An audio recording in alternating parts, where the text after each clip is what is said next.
Perubahan bumi. Halo teman-teman, salam Neobi. Ada dua hal yang perlu kita ingat tentang perubahan bumi. Pertama, faktor-faktor yang memengaruhi perubahan bumi. Teman-teman, perubahan bumi dipengaruhi oleh berbagai faktor loh, yaitu dipengaruhi oleh bulan, angin, hujan, dan bencana alam. Bagaimana ya bulan bisa memengaruhi perubahan bumi? Yuk simak penjelasan berikut. Penampakan permukaan bumi berubah akibat bulan, yaitu terjadi pada air laut.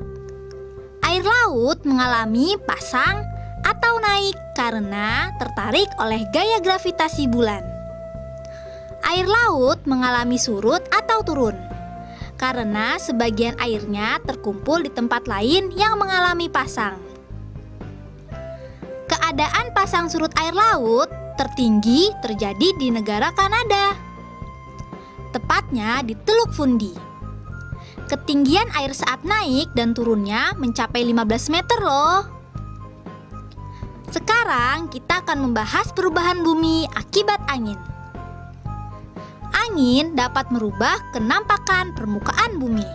Contohnya pengikisan batuan dan permukaan bumi. Baik cepat ataupun lambat, batuan dan permukaan bumi akan terkikis oleh terpaan angin. Angin juga menjadi penentu besar kecilnya gelombang air laut. Terpaan angin yang besar pada laut mengakibatkan gelombang air laut menjadi besar. Selain itu, angin juga dapat merusak atau mengubah permukaan bumi loh, seperti angin puting beliung atau angin tornado.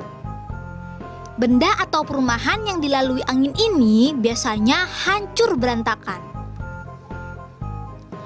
Hujan juga menyebabkan perubahan permukaan bumi, teman-teman. Contohnya, berubahnya keadaan tanah. Tanah yang semula kering bisa langsung terlihat menjadi basah karena terkena hujan. Hujan juga mengubah keadaan sungai. Sungai yang sebelumnya mati menjadi mengalir kembali. Sungai yang airnya dangkal menjadi dalam. Selain itu, hujan dalam waktu yang lama juga bisa menyebabkan banjir bandang. Kalau sudah banjir bandang, kerusakan lingkungan pun pasti terjadi. Bencana alam juga menyebabkan perubahan permukaan bumi loh. Contohnya, gunung meletus. Lingkungan sekitar gunung yang semula subur akan menjadi mati. Contoh selanjutnya yaitu gempa bumi. Permukaan bumi yang semula bagus setelah terjadi gempa bumi menjadi rusak. Bangunan-bangunan pun bisa jadi roboh. Contoh lainnya yaitu tsunami. Lingkungan pesisir yang semula tertata, indah dan rapi setelah diterjang tsunami menjadi rusak berantakan. Kedua, dampak perubahan lingkungan dan pencegahannya. Dampak perubahan yang pertama yaitu erosi. Erosi adalah pengikisan tanah oleh air dan angin. Erosi sering terjadi di kawasan hutan gundul. Erosi dapat dicegah dengan cara mencegah penebangan liar, melakukan reboisasi, dan penghijauan.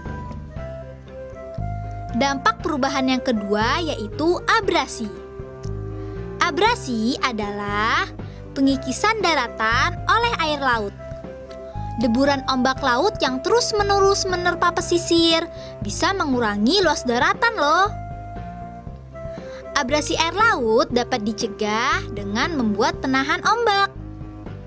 Penahan ombak bisa dilakukan dengan dua cara, yaitu alami dan buatan. Contoh yang alami yaitu menanami pesisir dengan hutan bakau dan hutan pantai.